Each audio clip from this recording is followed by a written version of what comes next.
CA और CS में difference क्या है?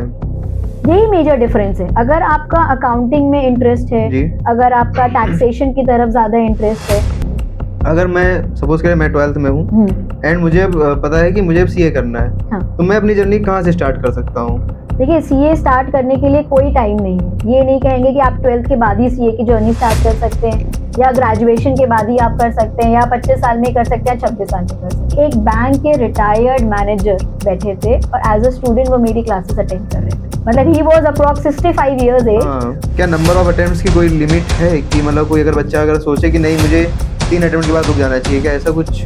नहीं, कि अगर कोई बच्चा सीएस में फेल नहीं हुआ तो मुझे लगता है वो आगे लाइफ में कैसे क्या सर्वाइव करेगा, क्योंकि life is all about failure and success. आप गिरोगे आप तभी उठोगे, जब आप गिरे ही नहीं हो तो उठोगे कैसे?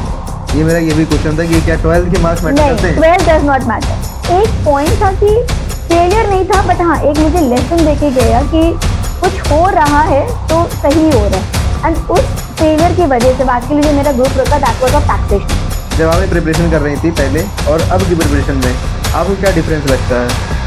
Content of the syllabus has been changed. Hello everyone, you all are welcome in our knowledgeable and interactive podcast which is named as Talks for You. Talks for You means that the talks we will do is only for you.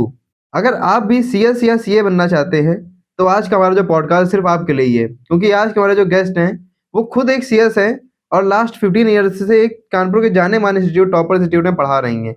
उनका नाम है सलोनी Agarwal ma'am, जो last 15 year से topper institute में पढ़ा रही हैं और आज वो अपने एक्सपीरियंस शेयर करेंगे हमारे साथ में। अगर आपको भी सीएस या सीए बनना है तो हमारे इस पॉडकास्ट को पूरा देखिएगा, ताकि आपके जो डाउट्स हैं कि इसमें नंबर ऑफ अटेम्प्ट्स कितने हमें देने चाहिए या फिर हमें कितना डेली पढ़ना चाहिए, और भी ऐसे बहुत सारे डाउट आपके मन में आते रहते हैं। तो उन्हीं सब डाउट्स को आज सॉल्व करेंगे हमारे जो गेस्ट हैं। और वीडियो में आगे बढ़ने से पहले हमको ये सब्सक्राइब कर लीजिए ताकि आप ऐसे इन्फॉर्मेटिव और नॉलेजेबल कंटेंट से जुड़े रहें। बिकॉज जब आप वीडियो को सब्सक्राइब करते हैं ना तो हमारे लिए वो मोटिवेशन का काम करता है। और अपना रिव्यू जरूर दीजिए क्योंकि आपका ये रिव्यू हमारे कंटेंट को अच्छा करेगा। मैम सबसे पहला क्वेश्चन मेरा आपसे, अगर किसी के लिए वर्ड हो सकता है नया हो जो थोड़ा सा रूरल डिस्ट्रिक्ट से देख रहा होगा, उसके लिए ये सीए या सीएस वर्ड नया है, तो आप इसको थोड़ा ब्रीफ में इंट्रोडक्शन दे दीजिए इसका, ये सीए और सीएस है क्या? सीए का मतलब होता है चार्टर्ड अकाउंटेंट जी। और सीएस का मतलब होता है कंपनी सेक्रेटरी। दोनों ही अपने अपने फील्ड में बहुत अच्छा काम करते हैं। सीए बेसिकली क्या होता है, काम करता है रिलेटिंग टू टैक्सेशन।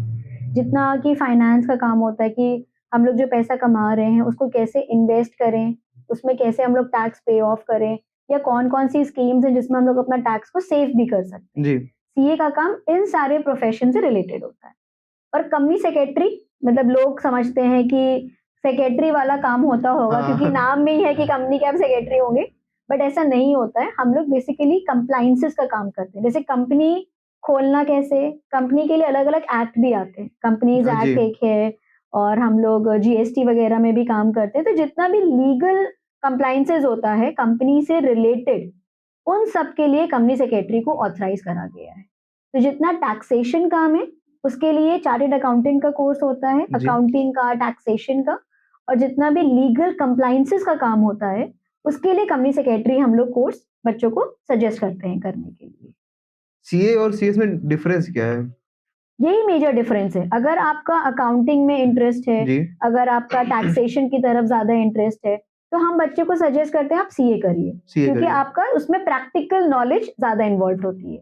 बट अगर बच्चे कहते हैं नहीं मैम हमें लॉ में इंटरेस्ट है, लॉ में इंटरेस्ट हाँ है। हम कंपनी लॉ के बारे में पढ़ना चाहते हैं, या हम सिक्योरिटी लॉ के बारे में पढ़ना चाहते हैं।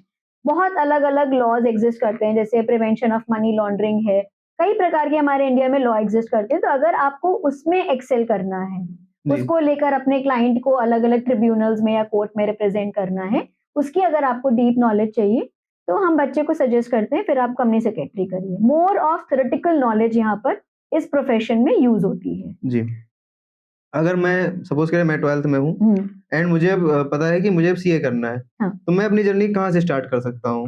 देखिए, सीए स्टार्ट करने के लिए कोई टाइम नहीं है। ये नहीं कहेंगे कि आप 12th के बाद ही सीए की जर्नी स्टार्ट कर सकते हैं, या ग्रेजुएशन के बाद ही आप कर सकते हैं, या 25 साल में कर सकते हैं, 26 साल में कर सकते हैं। कोई इसमें लाइफ का वो कोई नहीं। टाइम अभी है? रिसेंट मेरे साथ ये फर्स्ट टाइम हुआ, मैंने रिसेंट एक एक्सपीरियंस लिया। जी। अभी जो हमारा बैच चल रहा था सीए फाउंडेशन का, जिन बच्चों ने सितंबर में अटेम्प्ट दिया है, जी। उसमें सोचिए एक बैंक के रिटायर्ड मैनेजर बैठे थे और एज अ स्टूडेंट वो मेरी क्लासेस अटेंड कर रहे थे। मतलब he was approx 65 years age. हाँ उनकी बड़ी बेटी नीट में तैयारी कर रही थी जी और छोटी बेटी उनकी अभी स्कूल में थी। और अब उन्होंने सोचा कि भाई हम बैंक की नौकरी कर चुके हैं, अब हम रिटायरमेंट की स्टेज में।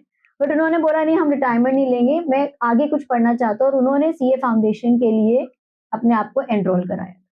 तो इस जर्नी को स्टार्ट करने का कोई टाइम नहीं है, बट हाँ देखो ये एक्सेप्शनल केस है कि उन्होंने लाइफ में एक्सेल कर लिया, उसके बाद वो सीए फाउंडेशन में आए। बट हम बच्चों को जनरली सजेस्ट करते हैं कि आफ्टर 12th ही आप अपनी सीए की जर्नी को स्टार्ट करिए। होता क्या है कि उस समय बच्चा पढ़ाई से कनेक्टेड होता है, जी तो उसके लिए आगे की जर्नी कवर करना ईजी हो जाता है।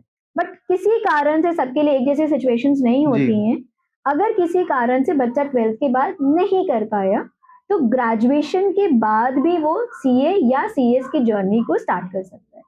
उसके लिए प्लस पॉइंट ये हो जाएगा, उसको फाउंडेशन जो कि एंट्रेंस एग्जाम होता है हमारा, जी उसमें अपीयर नहीं करना पड़ेगा।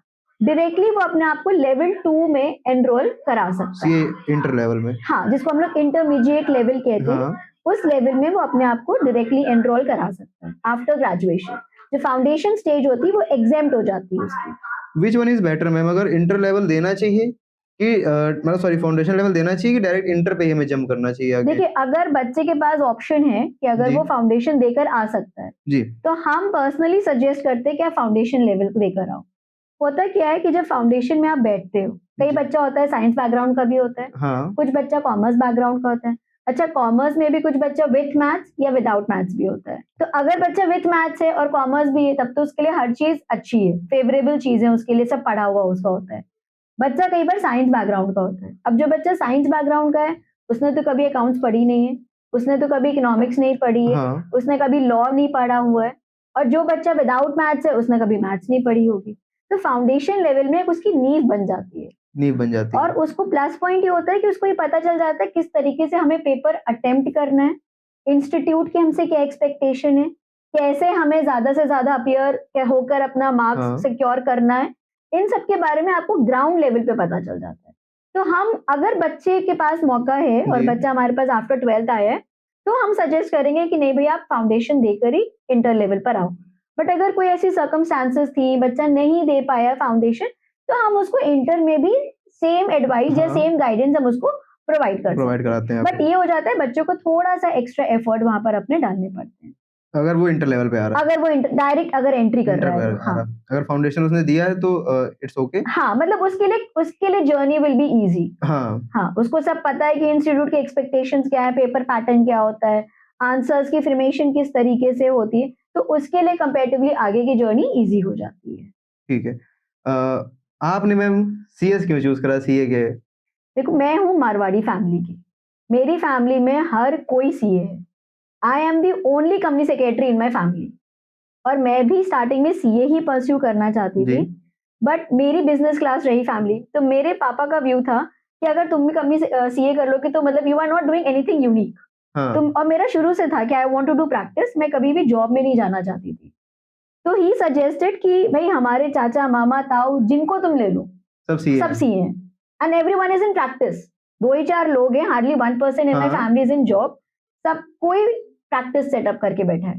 तो उनका विजन था कि अगर तुम अपनी खुद की प्रैक्टिस डालोगी तो हाँ तुम्हें क्लाइंट के लिए बहुत हंट नहीं करना पड़ेगा, हाँ तुम्हें तुम्हारे ही रिलेटिव्स के द्वारा क्लाइंटेज क्लाइंट मिल मिल जाएंगे। जाएगा। हाँ तो एक वो था, और मेरा पब्लिक स्पीकिंग में हमेशा से बहुत इंटरेस्ट रहा है, मतलब लॉ में एक इंटरेस्ट मेरा बहुत रहा है, लॉ में। लॉ में बहुत रहा, पब्लिक प्लेटफॉर्म पे बोलने का मेरा इंटरेस्ट शुरू से बहुत रहा। तो इस वजह से मैंने फिर सीएस को परस्यू करा, एंड बाय गॉड्स ग्रेस मेरा एक एक अटेम्प्ट में पेपर निकलता भी चला गया। अगर किसी को ज्यादा अटेम्प्ट लग रहे हैं तो क्या वो उसके बाद भी सक्सेस को पा सकता है? बिल्कुल, क्यों नहीं। क्योंकि इसमें तो सक्सेस नंबर की ऑफ अटेम्प्ट से, डिक्शनरी इसमें देखो। अटेम्प्ट तो उसने आईसीआई ने अटेम्प्ट जो है वो तो बाउंड नहीं कर रखा है, हाँ, बिल्कुल अनलिमिटेड अटेम्प्ट है। बिल्कुल। तो अगर किसी को ज्यादा अटेम्प्ट लग रहे हैं उसको हो सकता है फेलियर महसूस होने लगा हो अंदर। नहीं, ऐसा कुछ नहीं है। आप ये समझो, जब इंस्टीट्यूट ने कोई फाउंडेशन नहीं लगाई है नंबर ऑफ हाँ अटेम्प्ट्स में, तो आप कैसे अज्यूम कर सकते हो कि नहीं 10 अटेम्प्ट वाला फिर आगे कुछ लाइफ में सक्सेस नहीं पाएगा। मैं एक एग्जांपल देती हूँ। मेरी क्लास में एक मेरा क्लासमेट था एंड ही वाज टॉपर। उसने हमारे स्कूल में टॉप कर गया था। टॉप करा था। मतलब मैंने अपना स्कूलिंग जिस साल करा उस साल 94% हाईएस्ट मतलब परसेंटेज माना जाता था and he got 95% in ISC board और उसने पूरे स्कूल में टॉप करा। अब उसके बाद ही वाज वेरी क्लियर कि he want to pursue for CA. उसने सीए फाउंडेशन एक अटेम्प्ट में निकाला और जिस ईयर में उसने निकाला उसने कानपुर में एआईआर ग्रैब करी थी। उसके बाद सॉरी एआईआर कह रही हूँ, कानपुर में कानपुर में रैंक top करा। हाँ कानपुर में उसने रैंक फर्स्ट आई थी उसकी। उसके बाद he went for intermediate level. सोचिए 10 साल उसको लग गए और उसने इंटरमीडिएट लेवल नहीं निकाल पाया। मतलब एक पर्सन जिसने फाउंडेशन में टॉप करा और स्कूलिंग टॉप करी शिलिंग हाउस से हाँ और उसके बाद उसने फाउंडेशन टॉप करा इन कानपुर और उसके बाद 10 इयर्स मतलब अगर मैं मान के चलूं कि उसने साल में 2 अटेम्प्ट दिए होंगे तो 20 अटेम्प्ट उसने दिए and he was not able to qualify that inter level. और उसी क्लास में एक हमारी फ्रेंड थी जो शी सिक्योर्ड 45% इन आईएससी। जो बच्चे आईएससी बोर्ड के उनको पता है कि 45% कुछ भी नहीं है, आप बिना पढ़े भी जाओगे तब भी आपको आईएससी बोर्ड से 45% मिल जाता है। And that girl became company secretary at the age of 22 years. Imagine. तो सीए करके आपको सक्सेस मिलेगी, नहीं करके सक्सेस मिलेगी, एक बार अटेम्प्ट देने से मिलेगी, 2 बार अटेम्प्ट देने से नहीं मिलेगी, ये कुछ नहीं होता है। जब आप जॉब के लिए जाते हो तो आप एकदम रॉ मटेरियल हो फॉर द कंपनी। चाहे आपने 1 अटेम्प्ट दिया हो, चाहे आपने 10 अटेम्प्ट दिए हो, आपकी कैलिबर डिटरमाइन करी जाएगी जब आप कंपनी में काम करोगे। अगर आपने 1 अटेम्प्ट दिया उसके बाद आपकी नॉलेज लेवल है 0 तब भी आप मार्केट में सर्वाइव नहीं कर पाओगे। अगर आपने 10 अटेम्प्ट दिए, आपने अगर नॉलेज लेवल इज मार्वलस तो आप मार्केट में एक्सेल करोगे। तो number of attempts do not determine your future. I think बल्कि मैं तो कहूंगी कि जो नंबर ऑफ अटेम्प्ट्स देते हैं उनकी जो बेसिक कंसेप्ट होता है वो और अच्छा हो जाता है। जो बंदा एक बार एक चीज पढ़ेगा और जो बंदा उसी चीज को 4 बार पढ़ेगा तो वो और डीपली उस चीज को पढ़ेगा। तो मैं तो कहती हूँ कि लाइफ में एक बार आपको फेल होना जरूरी है ताकि आप उसी चीज को दोबारा और ढंग से पढ़ते हैं। तो मेरी आइडियोलॉजी पर्सनली ये मेरी आइडियोलॉजी है कि अगर कोई बच्चा सीएस में फेल नहीं हुआ तो मुझे लगता है वो आगे लाइफ में कैसे क्या सर्वाइव करेगा, क्योंकि life is all about failure and success. आप गिरोगे आप तभी उठोगे, जब आप गिरे ही नहीं हो तो उठोगे कैसे फिर। तो मैं तो पर्सनली बच्चों से कहती हूँ कि अगर एक बार आपने फेलियर का स्वाद नहीं चखा तो फिर आप क्या सीएस बन के निकले हो फिर तो मैम आपके लिए सबसे बड़ा फेलियर क्या था जो और आपने उससे कोप अप कैसे करा, सबसे बड़ी बात है। फेलियर नहीं था, फेल तो हो जाता है कोई पर्सन, उसको दोबारा से वहां तक आने में बहुत टाइम लग जाता है। फेलियर नहीं कहूंगी मैं, वो मेरा पॉइंट एक फेलियर का नहीं था। एक पॉइंट मेरी स्टूडेंट लाइफ की जर्नी में ये आया था कि मेरा फाइनल्स का एक ग्रुप रुक रहा था और वो सिर्फ 2 नंबर से रुका था। अच्छा, जब 2 नंबर से कोई ग्रुप रखता है तो आप समझ नहीं पाते हो कि आप गलत कहाँ थे। अगर आपका ग्रुप कोई 10 नंबर से, 15 नंबर से, 20 नंबर से रुका हो तो समझ में आता है कि लैक ऑफ प्रिपरेशन है। बट 2 नंबर में आप आइडेंटिफाई नहीं कर पाते हो कि कैसे करना है। मैंने वो अटेम्प्ट 2 नंबर से रुका, कोई बात नहीं, मैंने कहा कुछ गलती हो गई होगी, मैंने दोबारा ट्राई करा, दोबारा वो 5 नंबर से रुका। तो वो एक पॉइंट, हाँ मतलब वो एक पॉइंट ऐसा आया, मुझे रियलाइज हुआ कि मैं कहाँ जा रही हूँ और मैं कैसे आगे करूं, मुझे समझ नहीं आ रहा है। मतलब सब गाइड कर रहे थे कोई बात नहीं, तीसरा अटेम्प्ट है, और मैंने कहा मुझे अटेम्प्ट की बात नहीं है, प्रॉब्लम ये है कि I am not able to identify where the problem is. आपको प्रॉब्लम पता चल जाए आप सोल्यूशन निकालोगे, जब प्रॉब्लम ही नहीं पता चलेगी तो सोल्यूशन कहां से निकालोगे। बट फिर लेकिन मुझे समझ में आया कहीं ना कहीं लैक ऑफ प्रिपरेशन थी, तभी इंस्टीट्यूट मेरा ग्रुप क्लियर नहीं कर रहा था। And by the God grace मैंने जब 3rd टाइम अटेम्प्ट दिया तो फिर मेरा क्लियर हो गया। तो वो एक पॉइंट था कि फेलियर नहीं था, बट हाँ एक मुझे लेसन देके गया कि कुछ हो रहा है तो सही हो रहा है। एंड उस फेलियर की वजह से एक्चुअली जो मेरा ग्रुप रखा दैट वाज ऑफ टैक्सेशन, और मुझे टैक्स कभी बहुत अच्छी नहीं लगती थी। मतलब मैं भगवान से मांगती थी, भगवान मेरा बस टैक्स का ग्रुप निकल जाए, बाकी तो मैं कर लूंगी, टैक्स निकल जाए, बस टैक्स निकल जाए। और वो टैक्स में मैं 3 बार फंसी, लेकिन जब मैं तीसरी बार पढ़ रही थी इवेंचुअली मेरा टैक्स के प्रति इंटरेस्ट अराइज हो गया था। तो मुझे लगा कि हाँ ये एक जिस चीज से मैं भाग रही हूँ अल्टीमेटली मुझे उसी चीज से इतना प्यार हो गया कि मैं प्रोफेशनल लाइफ में आज की तारीख में टैक्सेशन के काम को कंटिन्यू कर रही हूँ। जो आपके स्टूडेंट में, जो आपका इंस्टीट्यूट है टॉपर्स इंस्टीट्यूट, उसमें आपको जो बच्चे आते हैं आपके पास, क्या प्रॉब्लम लेके आते हैं जो आपको लगता है मेजर प्रॉब्लम है जो सारे बच्चों के साथ हो रही है? देखो बच्चे एक टाइम के बाद ये कहना शुरू कर देते हैं, मैम हमें मेमोराइज़ नहीं हो रहा है। हम पढ़ते हैं, आगे पढ़ते हैं, पिछला भूल जाते हैं। हमें समझ नहीं आ रहा है कि हम कैसे करें, कैसे तैयारी करें, कैसे टाइम मैनेजमेंट जी, करें, क्योंकि फाउंडेशन लेवल में आपके पास 4 सब्जेक्ट होते हैं। इंटरमीडिएट लेवल में आपके पास 6 सब्जेक्ट्स होते हैं और हम बच्चों को सजेस्ट करते हैं बोथ ग्रुप दीजिए, क्योंकि उसका निकलने के चांसेस ज़्यादा जी, होते हैं। तो बच्चे सबसे ज़्यादा प्रॉब्लम लेके ये आते हैं कि मैम मैनेज कैसे करें? टाइम यस, मैनेजमेंट कैसे करें? मेमोराइज़ कैसे करें? इसके बारे में बच्चे हमारे पास ज़्यादा क्वेरी लेकर आते हैं। तो हम बच्चों को यही सजेस्ट करते हैं कि आप पहली बात तो एक टाइम टेबल बनाओ। आप जो स्कूल में सोचते थे कि हमने 2 घंटा पढ़ लिया है, सिलेबस कंप्लीट हो जाएगा, तो ऐसा नहीं होगा। ये जो सिलेबस इंस्टीट्यूट ने डिज़ाइन करा है, जी, दैट इज़ वेरी हार्ड और इंस्टीट्यूट पहले दिन से बच्चों पे प्रेशर डालने की कोशिश करता है कि अगर आप फाउंडेशन लेवल पे प्रेशर नहीं हैंडल कर पाओगे, आप प्रोफेशनल लाइफ में आगे कैसे करोगे? आप बी4 में जाओगे, आप ईवाई में जाओगे, पीडब्ल्यू में जाओगे, आप कहोगे हमारे पे वर्क प्रेशर है, कैसे मैनेज करोगे? जी, अगर आपने आज अपने आप को तैयार नहीं करा, तो बच्चे सबसे ज़्यादा उस प्रेशर को लेके हमारे पास आते हैं कि मैम ये प्रेशर और ये सिलेबस कैसे टाइमली कंप्लीट हो, रिवीजन कैसे हो, इसके लिए हमें आप गाइड करें। तो टॉपर्स इंस्टीट्यूट इसी चीज़ को लेकर ही डिज़ाइन करा गया है कि किस तरीके से हमें बच्चों की टेस्ट सीरीज़ करना है, किस तरह बच्चों का हमें डाउट सेशन कराना है, किस तरह बच्चों का रेगुलर रिवीजन कराना है जी। और मेंटल प्रेशर बच्चों पे ना क्रिएट करते हुए, किस तरह टाइमली सिलेबस को फिनिश ऑफ करके रिवीजन कराते हुए हमें उनको सक्सेस की तरफ लेके जाना जो ये फाउंडेशन है या फिर इंटर है, इसके लिए जो आईसीआई है वो खुद की अपनी बुक्स प्रोवाइड कराता है है। बच्चों करेक्ट, को। हाँ। और जो ऑनलाइन प्लेटफ़ॉर्म है या फिर जो भी इंस्टीट्यूट है वो खुद की बुक देते हैं। तो बच्चों को किस पे ज़्यादा वो होना चाहिए? देखिए मैं पर्सनली सजेस्ट करती हूँ बच्चों को गो फॉर मॉड्यूल्स ओनली। जो आईसीएआई ने मॉड्यूल हम लोगों जी, को दिया हुआ है, that is more than enough.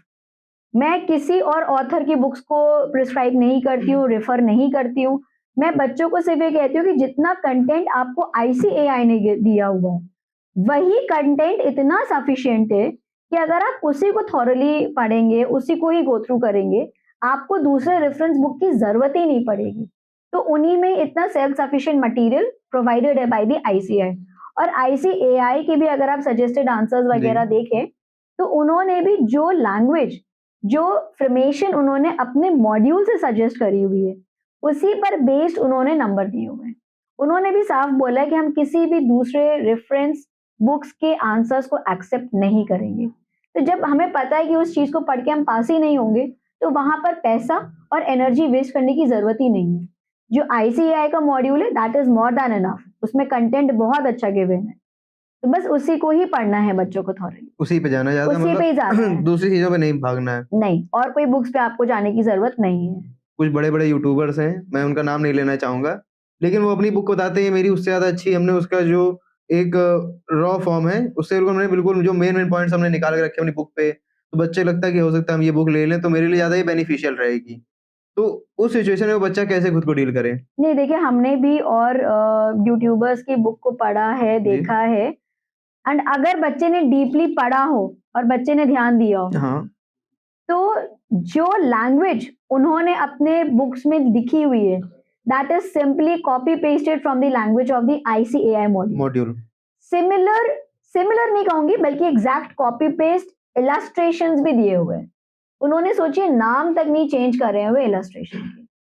वो सिर्फ जो मॉड्यूल का है उन्होंने क्या करा है, जैसे मॉड्यूल में मान लीजिए कोई चीज़ 20 पन्ने में दी 20 हुई है। पन्ने में दी गई है। उन्होंने थोड़ा-थोड़ा पैराग्राफ लेके 2-2 लाइनें लेकर उसी को कंपाइल कर दिया विदिन 15 पेजेस। अब बच्चे की साइकोलॉजी क्या है, अरे कहाँ हम 20 पन्ने पढ़ेंगे, इससे अच्छा हम 15 पन्ने पढ़ लेते हैं। होता क्या है जब बच्चा खुद 15 पन्ने पढ़ेगा, तो मेमोराइज़ कितना कर पाएगा 10 10 पेज पन्ने। है। और जब वो लिखने जाएगा तो मात्र 5 पेज लिख कर आएगा, तो मार्क्स कहाँ से मिलेंगे? इसीलिए जब आप खुद पढ़ेंगे 20 पेज, तभी तो आप याद भी कर पाएँगे 10 पेजेज़ या 15 पेजेज़, तभी तो आप जाके वहाँ पे 7-8 पेजेज़ लिख भी आएँगे। तो ये जो आजकल चल रहा है reference books and all that, मैं कभी सजेस्ट नहीं करती, बिल्कुल नहीं सजेस्ट करती। हाँ, 1-2 टॉपिक वगैरह कई बार बच्चों को होते हैं कि लैंग्वेज जी, हार्ड लग रही है या इसमें हमें और डिटेल्ड इलैबोरेशन चाहिए, तो उसके लिए हम लोग हैं। उसी के लिए हम लोग बैठे हुए जी। हैं बच्चे को गाइड करने के लिए, तो वो हम बताएँगे। बट अगर हम ये कहें बच्चे से कि नहीं आप कंप्लीटली मॉड्यूल को छोड़ दो और हमारे सिर्फ नोट्स पे आप डिपेंड हो, तो मैं कभी सजेस्ट नहीं करती हूँ बच्चे को। अगर मान लीजिए मैं अपनी प्रिपरेशन स्टार्ट करने जा रहा हूँ, हुँ। तो मैं कैसे खुद को गाइड करूँ कि मैं सीए करूँ या सीएस?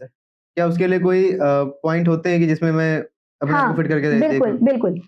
पहले बच्चे से हम यही पूछते हैं कि आपकी प्रेफरेंस क्या है। अगर आपका प्रैक्टिकल स्ट्रांग है, जी, अगर आपको प्रैक्टिकल में प्रॉब्लम नहीं आती है, देन गो फॉर सीए। अगर वहां पर it involves lot of practical knowledge. जी, आपको अकाउंट्स पढ़ना पड़ेगा, आपको कॉस्ट पढ़ना पड़ेगा, आपको फाइनेंशियल मैनेजमेंट पढ़ना पड़ेगा, एंड टैक्सेशन तो बहुत ही डिटेल में वहां पे प्रोवाइडेड है। अगर आपका लॉ की तरफ इंक्लिनेशन ज्यादा है, जी, देन गो फॉर सीएस। देखो, सीए और सीएस में सिलेबस सेम होता है। जो सब्जेक्ट्स आप सीए में पढ़ेंगे वही आप सब्जेक्ट सीएस में पढ़ते हैं, but the only difference is कितना डेप्थ में पढ़ाया जा रहा है। अब कंपनी सेक्रेटरी का course is more about law, law, तो उसमें लॉ की डिटेल नॉलेज होती है और टैक्स की थोड़ी सी कम नॉलेज होती है। बट अगर आप सीए करेंगे तो आपको लॉ की नॉलेज कम दी जाएगी और आपको टैक्सेशन की नॉलेज वहां पर ज्यादा दी जाएगी। तो ये बच्चे को ही बताना पड़ता है कि आपका इंटरेस्ट किसकी तरफ है। अब जैसे साइंस साइड बच्चा होता है, उसको हम जनरली सजेस्ट करते हैं गो फॉर सीए, क्योंकि वो ऑलरेडी पीसीएम लेकर आया हुआ है, मैथ उसका अच्छा है। मैथ अच्छा है, फिजिक्स अच्छा है, उसको प्रैक्टिकल से डर नहीं लगता है। तो इसलिए हम उससे कहते हैं जब तुम्हें फिजिक्स केमिस्ट्री की प्रैक्टिकल में डर नहीं लगा, तब तो तुम अकाउंट्स और एफएम भी कर ही लोगे आराम से। तब हम उसको सीए प्रेफर करा देते हैं।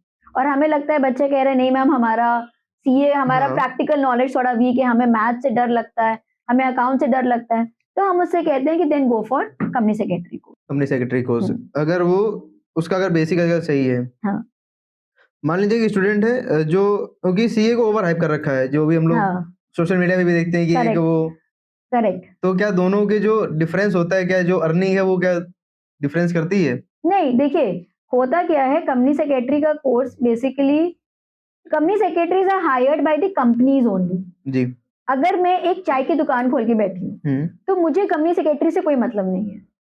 अगर मैं एक पार्टनरशिप फर्म में हूँ, मुझे कंपनी सेक्रेटरी से कोई मतलब नहीं है, क्योंकि वहां पर कोई भी एक्ट एप्लीकेबल नहीं है। नहीं है। मतलब पार्टनरशिप एक्ट है, बट उसका कोई लीगल रिकग्निशन इतना ज्यादा नहीं है जितना कंपनीज एक्ट में होता है। जी, तो वहां पर कंपनी सेक्रेटरी का कोई रोल नहीं है, लेकिन वहां पर सीए का रोल आ जाता है।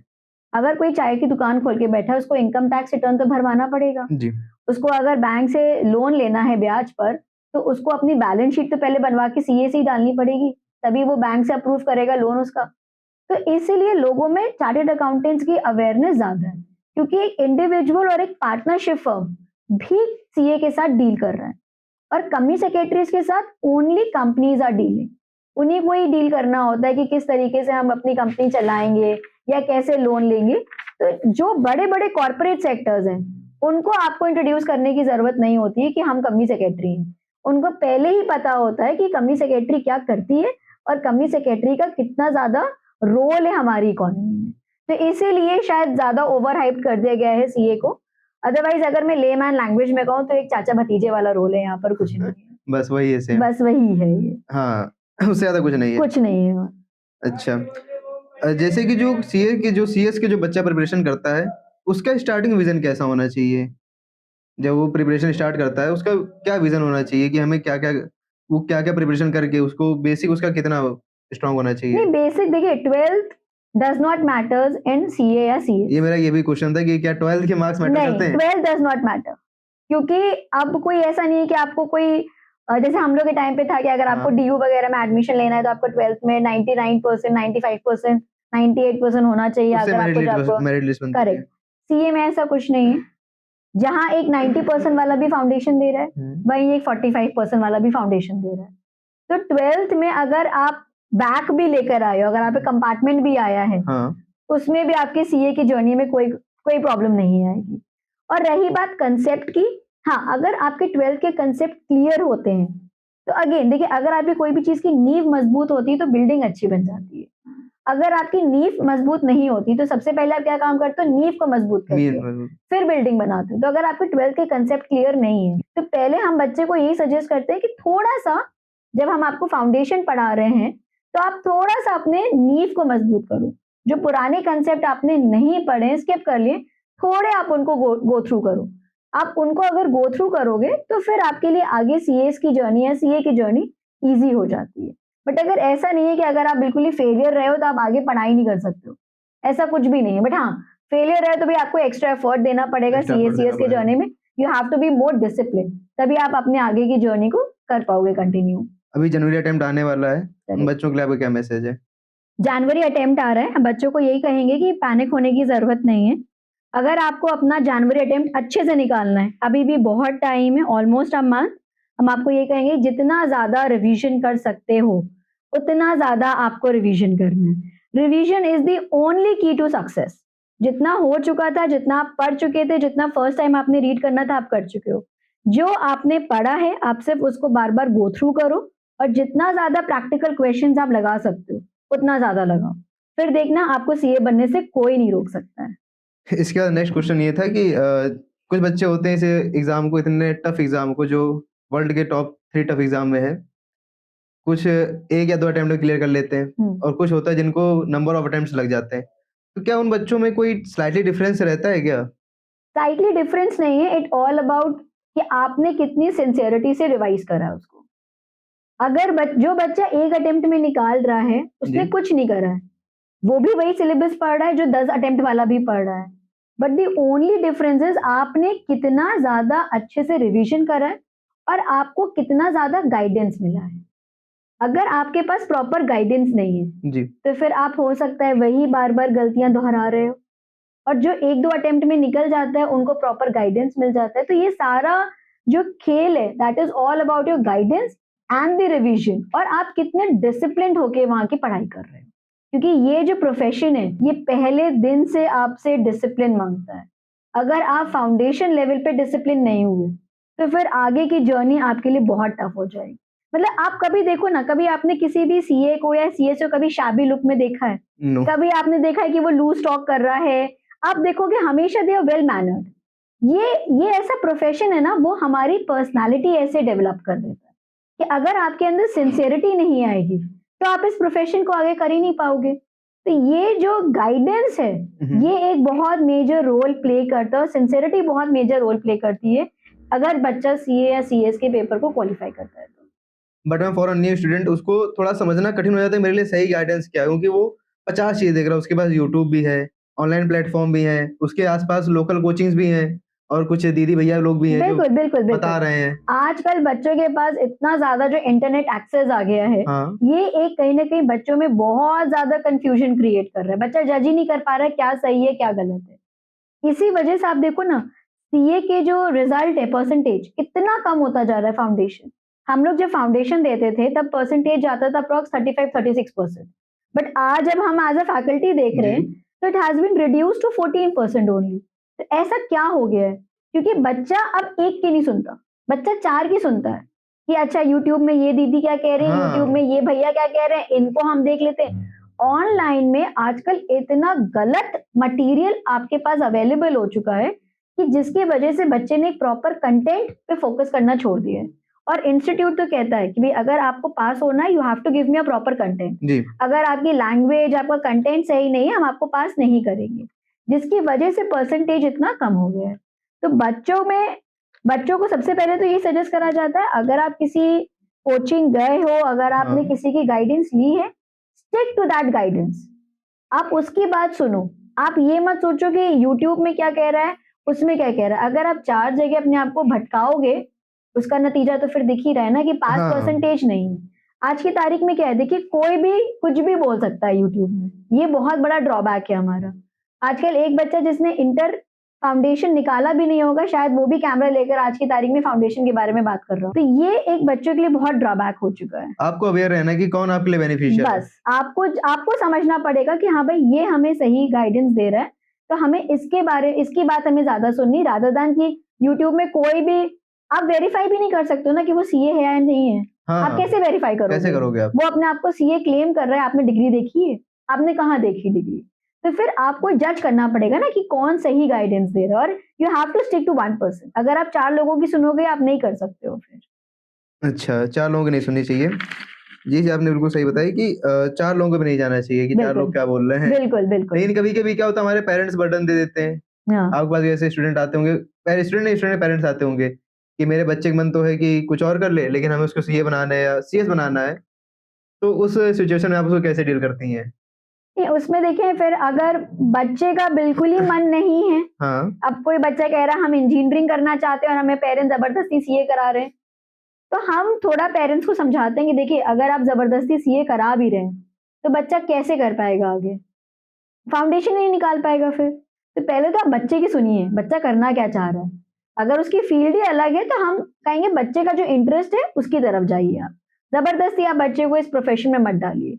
लेकिन अगर पेरेंट्स ये कहते हैं कि बच्चा पैनिक कर रहा है और हमें भरोसा है कि बच्चा कर लेगा और बच्चा भी कह रहा है कि हाँ मेरा मन तो है करने का, लेकिन मुझे डर लग रहा है कि मैं कैसे करूंगा, कॉन्फिडेंस नहीं आ रहा है, उस केस में फिर हम बच्चे को आगे गाइड करना शुरू करते हैं कि नहीं आपको हम प्रॉपर गाइडेंस देंगे, आपको यहाँ पे क्लासेस अटेंड करेंगे हमारे कोचिंग इंस्टीट्यूट जी, में, आप प्रॉपर डाउट सेशन होगा, पेपर होगा, रिवीजन होगा, स्कैनर लगवाया जाएगा।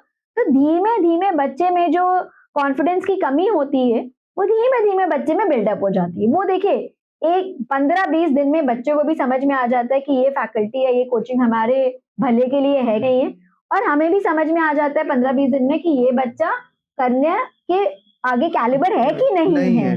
तो हम भी बच्चे को गाइड कर देते हैं कि 15-20 दिन आप बैठो, 15-20 दिन हम बैठते हैं, और फिर इवेंचुअली जब हमारे बीच में तालमेल बन जाती है तो बच्चा भी संतुष्ट हो जाता है, जो बच्चे के अंदर का डर होता है वो भी निकल जाता है, और फिर माँ-बाप भी संतुष्ट हो जाते हैं कि हाँ, हम जिस इंटेंशन से यहाँ पर आए थे, वो इंटेंशन हमारा यहाँ पे फुलफिल हो चुका है। अब ये जो हम लोग इसको बोलते हैं एआई का युग आ गया है। हुँ। तो एआई हो गया या फिर ऑनलाइन जो हो गया, वो एक प्रिपरेशन करने वाले बच्चे के लिए कैसे यूज़फुल हो सकता है? नहीं, बिल्कुल हो सकता है। आज की देखिए आप एक बंद कमरे में तो काम कर नहीं सकते। आपका एआई का यूज़ करना बहुत ज़रूरी है क्योंकि अभी नहीं आपको प्रोफ़ेशनल क्वालिफ़ाई करने के बाद भी एआई की इंस्टीट्यूट ट्रेनिंग देता है, जिसमें आपको पूरा एआई से रिलेटेड सारे क्वेरीज़ वग़ैरह सब सॉल्व करता है। जी, तो एआई का अगर लेकिन आप अच्छी तरह इस्तेमाल करें, तो एआई इज़ वेरी यूज़फुल।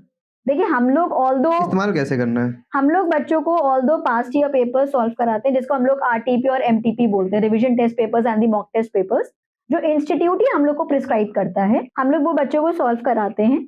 जैसे स्कूल में हम लोग 10 इयर्स बुक सॉल्व हाँ, करते थे हाँ। 10 12th में, वही हम लोग के प्रोफेशनल लाइफ में होता है।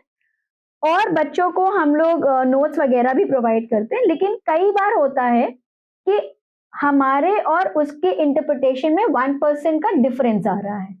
मे बी हमने उसको 10 पेपर सॉल्व कराए, वो कह रहा है नहीं मेरे 10 तो 10 हो गए, मैं 1-2 और सॉल्व कर सकता हूँ। ये देखिए हाँ, बच्चे टू बच्चा डिपेंड करता है। कुछ बच्चा होता है वो 10 भी नहीं सॉल्व कर पाता है, कुछ बच्चा होता है कहता है नहीं 10 के बाद भी मुझे 1-2 चाहिए। With the help of that AI आप चाहें तो जो इंस्टीट्यूट के मतलब इंस्टीट्यूट में नहीं भी पेपर दिया हुआ है, जी। एआई की मदद से आप सैंपल क्वेश्चंस को फ्रेम करके आप सॉल्व कर सकते हैं।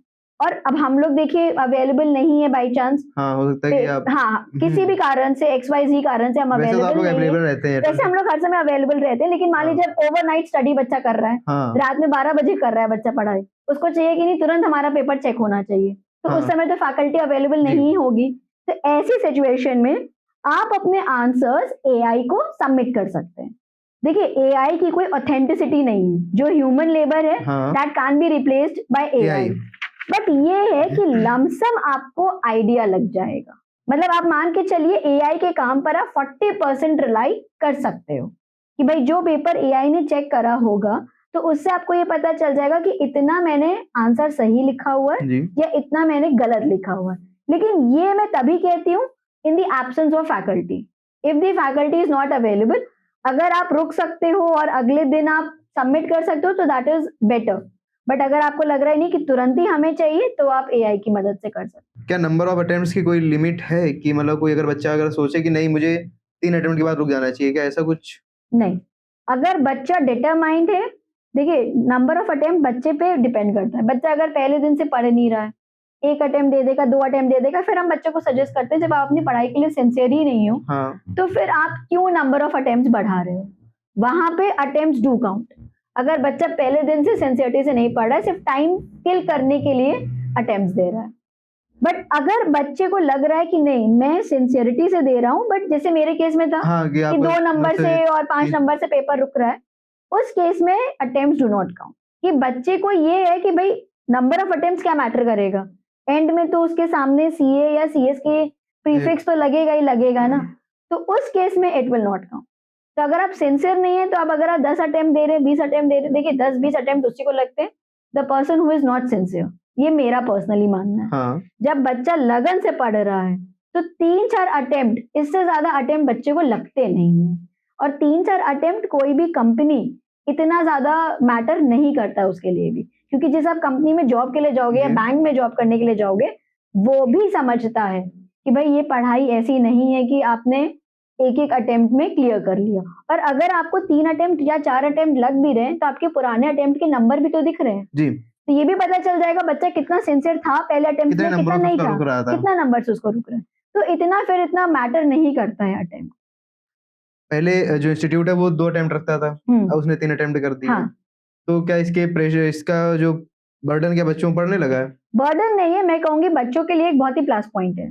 प्रोज एंड कॉन्स दोनों बता दीजिए इसके। देखिए होता क्या था कि पहले बच्चा स्कूलिंग करके आता था, 12th का जी। पेपर देकर आता था, अप्रैल में पेपर खत्म हुआ, मई में हमारा अटेम्प्ट हो जाता था। अब अप्रैल के बाद बच्चा समझ नहीं पाता था कि क्या करें, उसको रिलैक्स करने का टाइम नहीं मिलता हाँ, था, उसको लगता है थोड़ा सा बोर्ड हेक्टिक खत्म हो हो गया। जाता था। हाँ हाँ, जिसकी वजह से मई में बच्चा इतनी सिंसियरिटी से पेपर नहीं दे पाता था, कहीं ना कहीं लैक ऑफ प्रिपरेशन बच्चे के लिए रहती थी।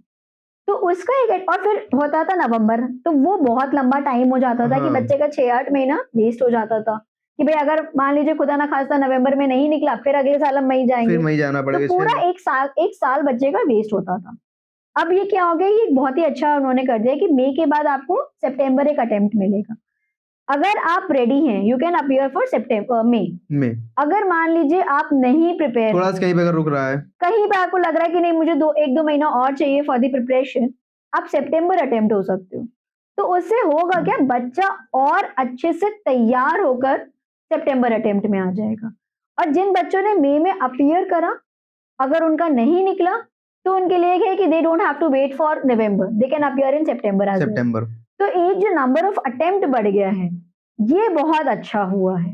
मतलब मैं तो इस चीज को बहुत ही पॉजिटिव तरीके से आई एम लुकिंग फॉरवर्ड कि इससे बच्चे का 6-8 महीना जो पहले वेस्ट होता था, वो टाइम अब हम लोग का एज अ स्टूडेंट वेस्ट नहीं होगा। वो हमारे लिए एक हाँ। बच्चों के लिए प्लस पॉइंट है। क्योंकि नेगेटिव तो मुझे इसमें ऐसा नहीं लगा कि बच्चों के लिए कोई नेगेटिव है या कोई प्रेशर डाल रहा है। एक बच्चे के पास ऑप्शन है कि भाई अगर हमें लग रहा है कि नहीं भाई मई नहीं सूटेबल है, आई कैन गो फॉर सितंबर। अगर सितंबर में बच्चे का नहीं निकला, तो उसने कहा ठीक है मुझे मई तक वेट नहीं करना है, I can go for January. क्योंकि जिस बच्चे का नहीं निकलता, पेपर देने के बाद समझ जाता है कि भाई कितना लैक ऑफ प्रिपरेशन हाँ, था, कितना और कहाँ मुझे पे रुक टाइम रहा है, चाहिए। कहाँ पे हाँ, रुक रहा है। और अगर बच्चे को मई के बाद लग रहा है कि नहीं भाई सितंबर भी मुझे सही नहीं है, बहुत प्रिपरेशन बाकी है, he can go for January. जनवरी। तो ये बच्चा अपनी प्रिपरेशन के, अपने सहूलियत के हिसाब से कर सकता है ये। तो मेरे हिसाब से तो this is a very positive thing that institute has initiative कि उसने 3 अटेम्प्ट्स जो बना दिए हैं। मतलब आपके लिए सिर्फ प्रोज मेरे लिए सब प्रोज मतलब मुझे इसमें कुछ नेगेटिव नहीं दिख रहा है। हाँ, लेकिन बहुत अच्छे ना इसको नेगेटिव भी ले जाते हैं कि हाँ, देखिए वही ना, थोड़ा सा अपना कि अपना बर्डन आउटलुक बढ़ है। गया। हाँ, हाँ मैं इसको बर्डन नहीं मानूंगी, मैं इसको एज एन अपॉर्चुनिटी लूंगी कि आपके पास हर 3 महीने बाद, जहाँ हम लोग के पास हर 6 महीने का मौका होता था हाँ। तो अपीयर, अब आपके पास हर 3 महीने में मौका है कि आप अपीयर कर सकते हैं। तो आप चाहें तो सिंगल ग्रुप देकर भी पेपर दे सकते हैं, हाँ आप चाहें तो भाई ज्यादा टाइम लेके बोथ मॉड्यूल के लिए भी अपीयर हो सकते हैं। तो I think it's a very मतलब पॉजिटिव पॉइंट। जब आपने प्रिपरेशन कर रही थी पहले और अब की प्रिपरेशन में आपको क्या डिफरेंस लगता है? Content of the syllabus has been changed. हम लोग के टाइम पर इतने एक्ट नहीं थे, जैसे RERA, real estate rural regulatory authority बनाई गई है, जी। IBC insolvency bankruptcy code. हम लोग की जब पढ़ाई कर रहे थे, तब ये विजय माल्या वाले केसेस हुए थे, जहां पर गवर्नमेंट ने कोई भी ऐसे इंसॉल्वेंट लोगों के ऊपर कोई भी वॉचडॉग नहीं बना रखा। बट आज की तारीख में इतना सारा लॉ गवर्नमेंट ने बना दिया, इतने सारे एक्ट पास कर दिए रियल एस्टेट को लेकर, इंसॉल्वेंसी को लेकर, तो मेरे ख्याल से बच्चों के लिए स्कोप बहुत खुल गया है। आज का बच्चा अगर कंपनी सेक्रेटरी या सीए परस्यू करता है, उसके पास बहुत सारे अनगिनत मौके हैं। जैसे जब मैं कर रही थी इकोनॉमिक्स को एज अ मेजर सब्जेक्ट लेकर आप नहीं पढ़ सकते थे, now you have that opportunity. आप एआई का पढ़ाई कर सकते हो, आप बैंकिंग की कर सकते हो, आप इकोनॉमिक्स की कर सकते हो, आप सिक्योरिटी मार्केट की कर सकते हो। तो आज की तारीख में आप सीए या सीएस करके फाइनल्स में जाकर किसी एक सब्जेक्ट को चुन के आप अपनी स्पेशलाइजेशन कर सकते हो।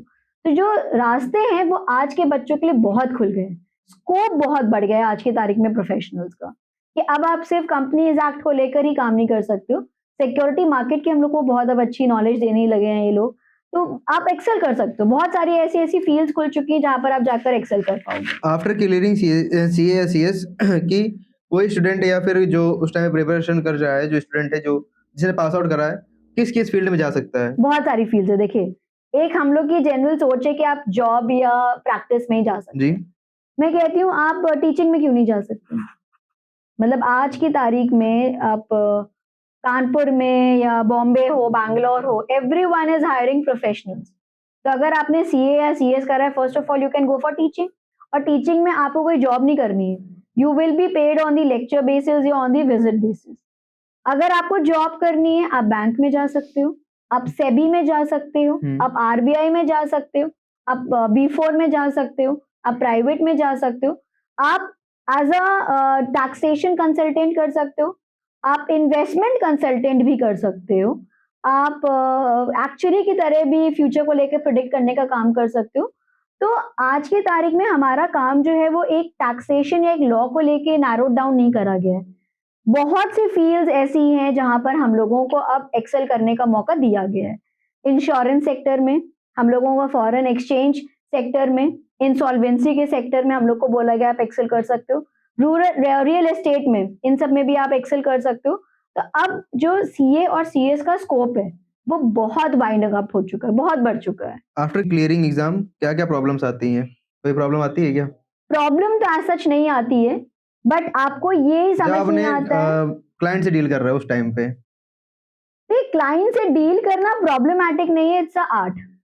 आप किस तरीके से क्लाइंट से डील कर रहे हो, किस तरीके से आप क्लाइंट को इंड्यूस कर रहे हो। कि आपके पास देखिए हर प्रकार का क्लाइंट होता है। कोई क्लाइंट होगा जो बहुत अच्छा वेल क्वालिफाइड होगा, उसको डील करने का तरीका अलग है। कुछ क्लाइंट ऐसा होगा जो ठेकेदार होगा, उसको डील करने का तरीका अलग है। तो client dealing is not an problem, it's basically an art कि आप किस तरीके से क्लाइंट को डील कर रहे हो और किस तरीके से आप उनसे पैसा निकलवा रहे हो। ये सबसे बड़ा सबसे बड़ा काम है कि आप प्रैक्टिस में जाते हो तो क्लाइंट से कैसे पैसा निकलवाना है।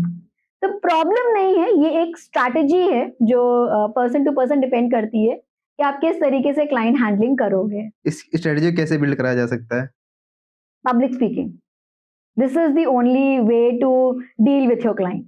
किस तरीके से 4 लोगों से बात करनी है, किस तरीके से लोगों को अपनी बात में लेना है, किस तरीके से अपनी बात मनवाना है।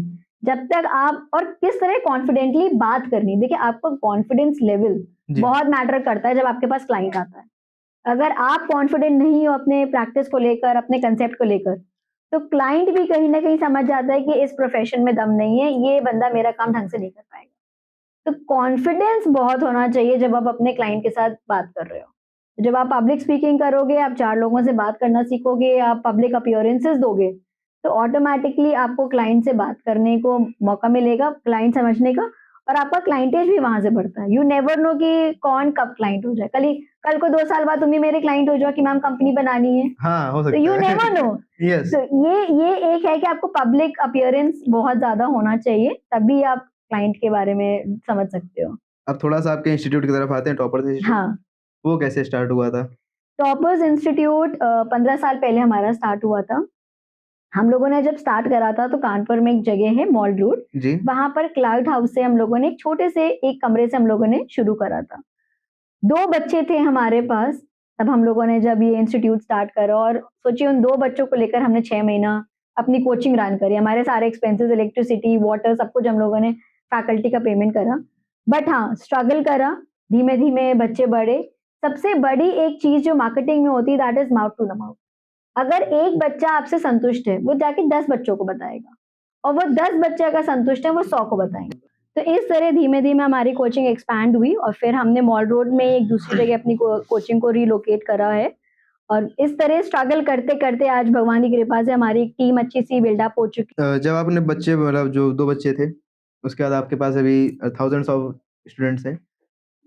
जो बच्चे कानपुर में टॉप करते हैं, आपके पास हर तरह का बच्चा आता है, थोड़ा एक बिल्कुल। फेलियर पे हो, थोड़ा लो लेवल पे है, थोड़ा हाई लेवल पे है। तो आप वो लो लेवल वाले बच्चे पे क्या-क्या अप्लाई करते हैं जिससे वो हाई लेवल जाता है? बच्चे को सही गाइडेंस देते हैं कि सबसे पहले तो बच्चे की कमी समझने की कोशिश करते हैं कि बच्चा कहाँ पर लैग कर रहा है। बच्चे की कमी समझी, उसको आइडेंटिफाई करा, जी। उस पे वर्क करा। उसको रेगुलरली गाइड करना, उसको तो करते करते हैं, उसके पेरेंट्स को भी हम लोग रेगुलरली इंटीमेट करते हैं कि देखिए आपका बच्चा यहाँ पे गलत जा रहा है, तो सिर्फ हम नहीं, आप भी बच्चे पे ध्यान दीजिए। तो पेरेंट्स भी बड़े संतुष्ट होते हैं कि भाई हमारा बच्चा कोचिंग में किस तरह परफॉर्म कर रहा है, उसके बारे में हमें भी पता चलता जी। जा रहा है। और फिर दोनों की तालमेल से फाइनली बच्चा हमारा सक्सेस की तरफ बढ़ता है। जो कानपुर के टॉपर बच्चे हैं, उनमें आपको कोई स्पेशलिटी लगी? कानपुर के टॉपर में मतलब बच्चों में ऐसी कोई स्पेशलिटी यही एक है कि उनमें डेडिकेशन बहुत ज़्यादा होता है, कॉन्फिडेंस बहुत अच्छा होता है and they are very much serious towards the profession. उसी से ही बच्चा आगे बढ़ता है। मतलब ये सीरियसनेस पहले से ही होनी चाहिए। बिल्कुल, from the very first day. अगर सीरियसनेस नहीं है तो फिर बच्चे का आगे बढ़ना टफ हो जाता है। तो पहले दिन बच्चा जब सीए या सीएस जॉइन करे तो पहले ही सोचे कि है ना, तन मन धन से आपको ये पढ़ाई करनी पड़ेगी। दोनों हो, या सीए हो या सीएस। दोनों सेम, दोनों में आपको सेम डेडिकेशन चाहिए। पढ़ाई देखिए दोनों में सेम है। It's the only difference is CA is all about taxation and CS is all about compliances. But ऐसा नहीं है कि इंस्टीट्यूट ने कोई पैटर्न में डिफरेंशिएट कर रखा हो, सेम लेवल की पढ़ाई होती है। ये एक माइंडसेट है कि सीए हार्डर है, सीएस इजी है, बट जो इस प्रोफेशन में है या जो स्टूडेंट्स हैं उनको पहले से पता होता है कि ये दोनों पढ़ाई है क्या। तो आपको सेम लेवल ऑफ डेडिकेशन और सीरियसनेस ये लेकर आनी पड़ेगी। जी। टॉपर इंस्टीट्यूट जो है वो किस पे मेन फोकस करता है, किस चीजों पे? बच्चे की कॉन्फिडेंस पे। हम लोग कॉन्फिडेंस तब एनहांस कर सकते हैं जब बच्चे को रेगुलरली टेस्ट सीरीज कराया जाएगा, बच्चे को स्कैनर लगवाया जाएगा, बच्चे के डाउट सेशंस होंगे। अच्छा, हम लोग टेस्ट सीरीज सारे चैप्टर्स की नहीं कराते हैं, हम लोग ये करते हैं चैप्टर वाइज हम लोग बच्चों की टेस्ट सीरीज रखते हैं। उससे होता क्या है कि बच्चों को भी पता चल जाता है कौन से चैप्टर में मैं कॉन्फिडेंट हूँ, कौन से चैप्टर में मुझे और ज्यादा मेहनत करने की जरूरत है। तो इसकी वजह से अगर सोचिए एक सब्जेक्ट में 12 चैप्टर है, तो सोचिए उस सब्जेक्ट के सिर्फ 12 टेस्ट सीरीज हो गए चैप्टर वाइज। उसके बाद सिलेबस का 50-50 करके हम लोग कराते हैं। उसके बाद पूरे सिलेबस का हमारा टेस्ट सीरीज रहता है। Doubt session at every chapter आपका डाउट सेशन होता है। फिर 50% सिलेबस का डाउट सेशन होगा, फिर एंटायर सिलेबस का डाउट सेशन रखा जाएगा। जो न्यूमेरिकल सब्जेक्ट्स होते हैं उनका एक एक सवाल सॉल्व कराया जाता है और मॉड्यूल से कराया जाएगा। प्लस अगर उस न्यूमेरिकल सब्जेक्ट के लिए फैकल्टी के पास कोई एडिशनल क्वेश्चंस हैं, उससे भी बच्चों के क्वेश्चंस को सॉल्व कराया जाएगा।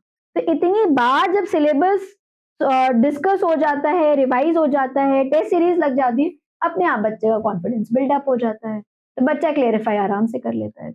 पूरे प्रोसेस कितना टाइम लग जाता है? पूरे प्रोसेस में मान के चलिए 6 महीना, 6 से 7 महीना।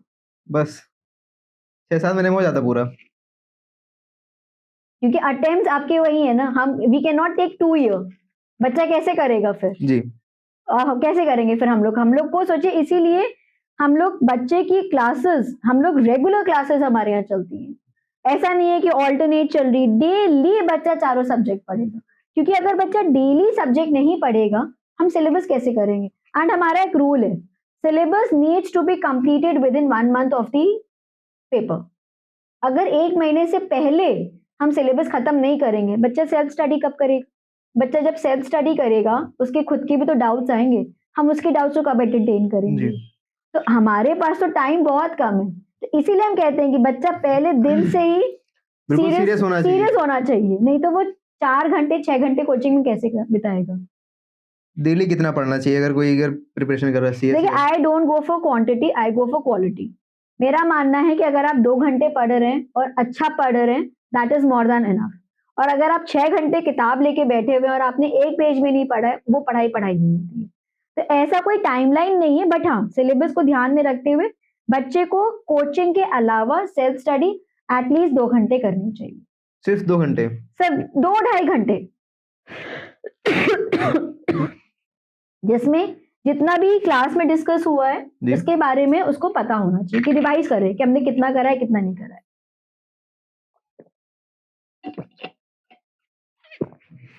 क्योंकि उसके बाद टाइम ही नहीं बचेगा उसके पास। उसके बाद टाइम नहीं बचेगा ना। हम अगर बच्चे को बोले कि आप 6 घंटा पढ़ो, कहेगा मैम 6 घंटा तुम कोचिंग में, तो 6 घंटा हम कैसे पढ़ेंगे? हाँ, फिर उसके और डेली रूटीन्स कैसे फॉलो? और बाकी पढ़ाई तो हम करा ही रहे ना, 6 घंटा कोचिंग में पढ़ तो रहा ही है। बाकी सेल्फ स्टडी के लिए जो हमने कोचिंग में पढ़ाया है, 2-2.5 घंटा इज मोर देन एनफ अगर क्लासेस चल रही हैं आपकी। और जब आपका सिलेबस वाइंड अप होने की तरफ आ जाता है, फिर तो you need to increase your time, क्योंकि क्लासेस भी कम हो जाते हैं जब सिलेबस खत्म होने लग जाता है। आप धीमे से 4 घंटा करो, और जब 1 महीना पहले क्लासेस हो गई हैं, सिलेबस खत्म हो गया, आप बढ़ा के 8 घंटा करो।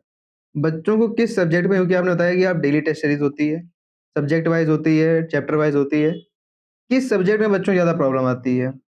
न्यूमेरिकल सब्जेक्ट, एक बच्चों को मैथ्स में बहुत दिक्कत आती है, दूसरा बच्चों को लॉ में बहुत दिक्कत आती है।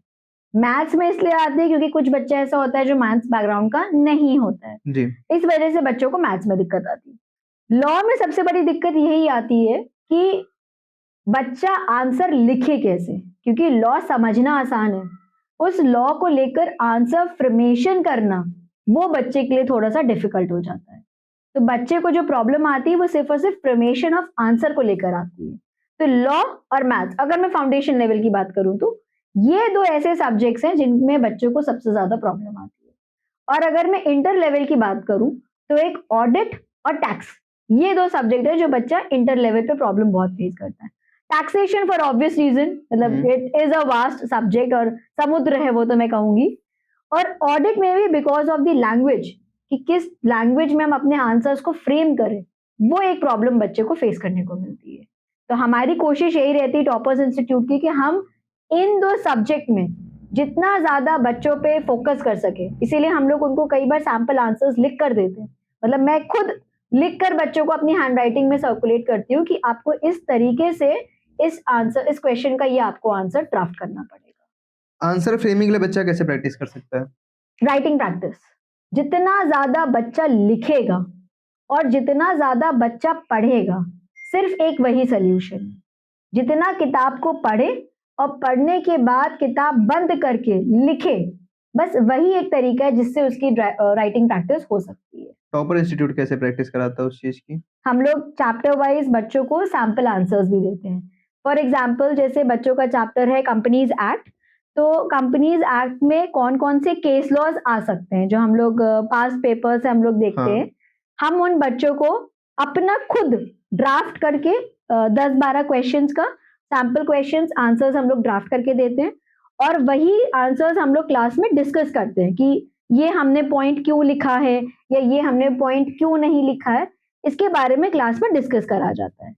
उसके बाद एक्सपेरिमेंट के तौर पे या सैंपल के तौर में बच्चों को 2-3 आंसर क्वेश्चंस हम लोग फॉरवर्ड करते हैं कि आप लिख कर लाइए और हम आपका एक एक बच्चे का आंसर क्लास में डिस्कस करेंगे। फिर बच्चा 2-3 क्वेश्चंस के आंसर्स लिख कर लाता है, फिर एक एक बच्चे को बताया जाता है कि आपके आंसर में ये कमी है, आप इसको इम्प्रोवाइज करिए, या ये ज्यादा है, इसको आपको लिखने की जरूरत नहीं है। उसके बाद उस चैप्टर का टेस्ट रखा जाता है जिसमें बच्चा उन्हीं आंसर्स को लिखता है जो हम लोग ऑलरेडी पहले डिस्कस कर चुके हैं, जो मैंने फॉरवर्ड करे थे अपने हैंड रिटन, और जो हमने सैंपल के तौर पे उसको दिए थे, और जो उसने असाइनमेंट के तौर पे सॉल्व करे थे। उन दोनों पेपर्स को ध्यान में रखते हुए कि क्या क्या चीजें मुझे ध्यान में रखनी थी या क्या क्या कमियां थी उन आंसर्स में, उसको ध्यान में रख के वो अपना पेपर सॉल्व करता है। उसके बाद पेपर को भी क्लास में डिस्कस करा जाता है। जो आंसर शीट वो टेस्ट देगा, उस टेस्ट का एक एक बच्चे को बुलाकर क्लास में ही डिस्कस करा जाता है कि आपने ये आंसर गलत करा, ये सही करा है, और जो कमियां हैं एज अ करेक्शन जो हम लोग बचपन में करते थे, वो करेक्शन के तौर पे करके लाता है in a very short form now, क्योंकि ऑलरेडी हम लोग एक चैप्टर को 3 बार डिस्कस कर चुके हैं, वो करके लाएगा और फिर उसको गाइड करा जाएगा। And the same process will repeat in next chapter also. तो एक एक चैप्टर में जब आप 3 से 4 बार आंसर लिख रहे हो मेरे साथ, घर में जो प्रैक्टिस कर रहे हो वो अलग, बट मेरे साथ आप 3 से 4 बार लिख रहे हो, तो I think this is more than enough. उसके बाद 50% सिलेबस का फिर टेस्ट होगा, फिर एंटायर सिलेबस का भी होगा।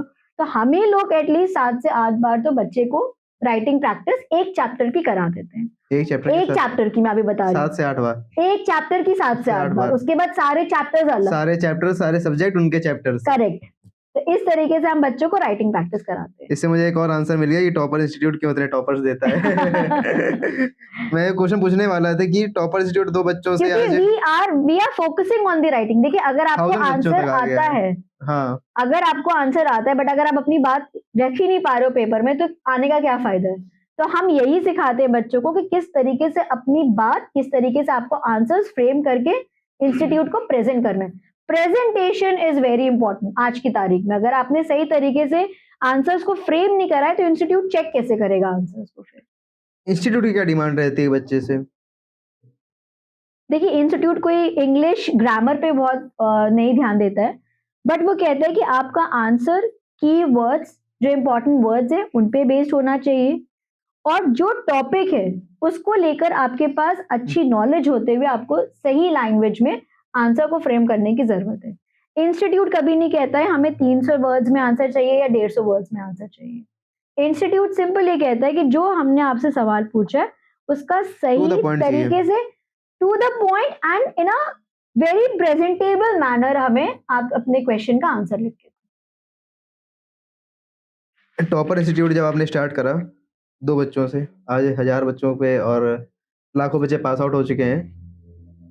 आपको क्या चेंजमेंट दिखाई देता है, या फिर कभी आपने कोई ऐसा चेंजमेंट देखा जो बच्चों में होता चला आ रहा है? क्योंकि सोशल मीडिया है सबके पास, अब उसका यूज़ ही बढ़ाते जा रहे हैं। 15 सालों में आपको क्या चेंजमेंट दिखाई दे बच्चों में? बहुत चेंज हुआ है, बहुत चेंज हुआ है। सिर्फ बच्चे हमसे नहीं सीख रहे हैं, इनफैक्ट हम भी बच्चों से बहुत कुछ सीखते हैं। जब 2 बच्चे आए थे तो उनको इतना सोशल मीडिया और यूट्यूब का इतना नहीं था, बट आज की तारीख में जो बच्चा आता है वो बहुत सारी नॉलेज लेकर आता है। जैसे मैं अपनी क्लासेस में ना बच्चों को स्टॉक मार्केट का डिस्कशन करती हूँ जी। कि आजकल क्या चल रहा है, किसका आईपीओ आ रहा है, किस शेयर में लगाना चाहिए, किस में नहीं लगाना चाहिए, करंट अफेयर्स क्या चल रहे हैं, इस कंपनी का क्या बैकग्राउंड है। जब पहले बच्चे आते थे तो बच्चे इन सब के लिए ब्लैंक होते थे। आज की तारीख में हर बच्चा कहता है मैम ऑलरेडी हम इन सब में इन्वेस्ट कर रहे हैं। तो बच्चा कहीं ना कहीं ऑलरेडी अवेयर है कि किस तरीके से हमारा प्रोफेशन काम कर रहा है। उसको पता है कि अगर चार्टेड अकाउंटेंट या कंपनी सेक्रेटरी का अगर हम कोर्स कर रहे हैं and we are not aware of the current affairs, या हमें बिजनेस न्यूज के बारे में नहीं पता होगा, या हमें स्टॉक मार्केट के बारे में नहीं पता होगा, तो हम आगे इस प्रोफेशन में सस्टेन कैसे करेंगे? तो बहुत सी चीजें ऐसी होती हैं जो हमें बच्चे को या पेरेंट्स को बतानी ही नहीं पड़ती हैं। बच्चा खुद ही समझ कर जानता आता है। है। And thanks to all the social media and the Instagram और जितना भी आजकल हमारे आगे आगे पीछे इतना अवेयरनेस हो रहा है, बच्चा इसीलिए अवेयर है क्योंकि इतनी सारी चीजें उसको एक्सेस करने को मिल रही है। तो भाई ये इंटरनेट के कुछ प्रोज एंड कॉन्स हैं। तो आई थिंक प्रोज में ये है कि बच्चे को अवेयरनेस ज्यादा मिल रही है। बच्चे को इतना नहीं है कि बिल्कुल ब्लैंक बच्चा नहीं आता है हमारे पास। बच्चा पता होता है कि ये प्रोफेशन क्या कर रहा है, कैसे कर रहा है और किस तरीके से एक्सेल करेगा। अगर कोई बच्चा नया स्टार्टिंग में है, अपने लोकल का ही है, कानपुर का ही, वो दूसरे इंस्टीट्यूट के कंपैरिजन में टॉपर इंस्टीट्यूट को क्यों चूज करे? देखिए, कोचिंग बहुत है, नो डाउट। हाँ, कानपुर में, कानपुर इज अ लेकिन coaching toppers is hub. Best है। हम टॉपर्स इसलिए कहेंगे अगर आपको रेगुलरली टेस्ट सीरीज पे वर्क करना है, अपनी ड्राफ्टिंग स्किल्स में वर्क करना है, आपको अपने कॉन्फिडेंस एंड प्लस पर्सनालिटी पे वर्क करना है, देन गो फॉर टॉपर्स। देखो, हर कोचिंग कहेगी कि हम बच्चे को इतना रिजल्ट निकालेंगे, उतना रिजल्ट निकालेंगे। मैंने पूरे कॉन्वर्जेशन में एक बार नहीं बोला कि मैं इतना परसेंटेज दे रही हूँ, इतना परसेंटेज दे रही हूँ, मेरे बच्चे ने टॉप करा, मेरे बच्चे ने वो करा। मुझे बताने की जरूरत नहीं है क्योंकि ऑलरेडी टॉपर्स के बच्चे जब कैरी करते हैं ना अपने आप को पब्लिक प्लेटफॉर्म में, जी। तो वो खुद दिख जाता है that they belong to toppers institute. So we are not working on their educational life only. We are going to work on the overall personality. सिर्फ उनकी प्रोफेशनल पढ़ाई को लेकर या एजुकेशन को लेकर हम नहीं बैठे हुए। हम सिर्फ उनको ग्रुप क्लियर कराने के लिए नहीं है, हम यहाँ पर उनकी पूरी पर्सनालिटी इम्प्रोवाइज करने के लिए। देखिए, आज के डेट में बच्चे के पास ऑनलाइन प्लेटफॉर्म्स भी बहुत है। बच्चा घर में कोचिंग कर रहा है, कैसे कर रहा है? यूं बैठा है, आराम से लेटा है, खा रहा है। हाँ, आपको लगता है उस बच्चे से कहीं पर फैकल्टी से कैसे इंटरेक्शन करना है, जी नहीं। किस तरीके से पर्सनालिटी डेवलप करना है, आएगा। But when you come to toppers institute, अच्छा हमारे साथ क्या है, only professionally qualified faculties are there. मतलब जो ऐसा सब नहीं खुद जो CA या खुद CS है। CA है, जो हम स्वाद चख के बैठे हैं, वही हम बच्चे को स्वाद चखाने के लिए बैठे हैं। हाँ, क्योंकि हम खुद उससे पहले से क्वालिफाई हमें है। पता है ना वो चीज कि कहाँ पे इंस्टीट्यूट हमसे क्या चाहता है, क्या नहीं चाहता है। तो जब हम खुद उस चीज को जी रहे हैं तभी तो हम बच्चे को उस चीज के लिए गाइड कर पाएंगे। अगर मैं बीटेक होती, मैं बच्चे को कैसे गाइड कर पाती? सही तो कहा। हमारे यहाँ जितनी भी फैकल्टीज है, they all are professionally qualified CA and CA से। तो हम बच्चों को बता सकते हैं कि बेटा आपको प्रोफेशनल लाइफ में क्या क्या प्रॉब्लम्स आ सकती हैं, या कैसे उनको ओवरकम करना है, किस तरीके से आपको पढ़ाई करनी है, आपकी पूरी पर्सनालिटी किस तरीके से होनी चाहिए प्रोफेशनली, उस चीज में हम बच्चे की काम कर रहे हैं। जब इतनी सारी चीजों में काम हो रहा है बच्चे का, तो ऑब्वियसली बच्चा ग्रुप तो निकाल ही लेगा, फिर बचा ही क्या बच्चे के अंदर। बच्चा क्या? तो इसीलिए बच्चे को टॉपर्स इंस्टीट्यूट बिल्कुल आना चाहिए। Which mode is better, online और offline? As per your convenience. अगर बच्चा के घर में कोई प्रॉब्लम है, किसी कारण से वो नहीं आ पा रहा है, तो ऐसा नहीं है कि अगर वो ऑफलाइन मोड में नहीं है तो वो ऑनलाइन मोड में कुछ नहीं कर सकता। सिनेरियो को देखते हुए he can go for online mode also, but अगर उसके पास सारी सुविधाएं हैं जी। तो मैं सजेस्ट करती हूँ बच्चों को ऑफलाइन मोड में आना चाहिए। और हम खुद लोग online and offline live plus recording सारी फैसिलिटी बच्चों को अफोर्ड कराते हैं। बट लेकिन हम सजेस्ट करते हैं कि बच्चा अगर आ सकता है इंस्टीट्यूट तो आए। उसका कारण ये होता है कि बच्चा डेली बेसिस में प्रोफेशनल से डील कर रहा है। और मुझे लगता है कि ऑनलाइन अगर आप पढ़ रहे हैं तो होता है आपका 2 सेकंड बाद मन भटक जाए, आप Correct. होता है इंस्टाग्राम स्क्रॉल करने लगे, करेक्ट करेक्ट, क्योंकि यूट्यूब पे बच्चे चले के जाए हाथ कि में होता है, नहीं एक्सेस भैया है। ने क्या बताया हमें ये देखना है, बस भैया ने क्या बताया, दीदी ने करेक्ट क्या बताया, ये सारी चीजें आ जाती हैं करेक्ट। ऑनलाइन में। हमारे यहाँ कई बार ऐसे बच्चे आए जो ऑलरेडी कहीं ऑनलाइन क्लासेस लेकर आए, और छोटी सी बात है हाँ, बट लेकिन मेरी ना थोड़ी ज्यादा ध्यान देने की आदत है। बच्चा जब मुझसे बात करता था, he used to keep his hand in the pockets like this, अपनी पैंट की पॉकेट में, क्योंकि घर बैठे बच्चे को पता ही नहीं कि कि प्रोफेशनल बिहेव से कैसे बात करना है। कैसे करनी है। वो घर में किससे डील कर रहा है, अपने फ्रेंड से, अपने पेरेंट्स से। तो आप चाहे जेब में हाथ रखो, चाहे आप यूं हाथ रखो, आपको कुछ मतलब नहीं है। लेकिन जब आप क्लासरूम आते हो, आपको पता चलता है कि प्रोफेशनल से कैसे डील करना है। जैसे आप ऑफिस में बैठोगे 8-9 घंटे, वैसे ही आप आपका एक कोचिंग फ्रेंड में सर्कल बैठना हो है। जाता है जो उसी चीज की प्रिपरेशन कर रहा है। आपको ये पता होगा कि हमें कोचिंग में 8 घंटे बैठना कैसे है। तो इसलिए हम बच्चों को सजेस्ट करते हैं कि आप ऑफलाइन लो। अगर आपके पास सुविधा है, आप कोचिंग आ सकते हो। देखो, distance is not a matter. आज की तारीख में अगर आप दिल्ली जाओगे, मान लो तुम्हारी नौकरी लग गई गुड़गांव, तो क्या तुम वर्क फ्रॉम होम ले लोगे? और तुम क्या? दिल्ली से गुड़गांव ट्रैवल करोगे? कानपुर में कितनी दूर से आ जाओगे? कल्याणपुर, पनकी, बस इससे दूर से तो आओगे नहीं। तो इसीलिए हम बच्चों को कहते हैं कि आप ऑफलाइन लो। आप डेली टीचर से इंटरेक्ट करोगे। जब आप किसी से मिलते हो तो आप 4 नए सवाल मन में आते हैं। आप वो सवाल पूछ सकते हो हमसे। ऑनलाइन में क्या होगा, आप सोचोगे चलो पूछेंगे हाँ, में तो आपका पूछेंगे, रह गया। हो जाएगा। इसीलिए वही मैंने कहा ना, इसलिए एज पर कन्वीनियंस। कई बार होता है बच्चे की कोई ऐसी घर में स्थिति होती है, बच्चा नहीं आ पा रहा है किसी कारण से, कोई बीमार है या वो खुद बीमार है, तो उस केस में बच्चा ऑनलाइन ले ले। बट अगर बच्चे के पास सारी सुविधा है, ऑप्शन है, तो हम बच्चे से कहेंगे कि आप ऑफलाइन ही लीजिए। इस पॉडकास्ट को यहाँ पे एंड करते हैं, पीस ऑफ एडवाइस जो आप स्टूडेंट को देना चाहें। एडवाइस में बस ये है कि इस प्रोफेशन से डरना नहीं है। हम लोगों ने करा है तो बाकी बच्चे भी कर लेंगे, बट इस प्रोफेशन के लिए आपको एक डेडिकेशन, एक सीरियसनेस रखने की बहुत जरूरी है। और जो भी आप कहीं पर भी कोचिंग करें, आप बस अपनी फैकल्टी की बात समझें और 4 जगह भटकने की कोशिश ना करें, तभी आपका सीए या सीएस आराम से निकल पाएगा। थैंक यू, आपने हमें इतना अपने बिजी टाइम में से अपने टाइम दिया। Thank you so much. अगर आपने इस वीडियो को यहाँ तक देख लिया है तो हमारे चैनल टॉक्स फॉर यू को सब्सक्राइब करें और हमसे जुड़े रहें ऐसे इन्फॉर्मेटिव और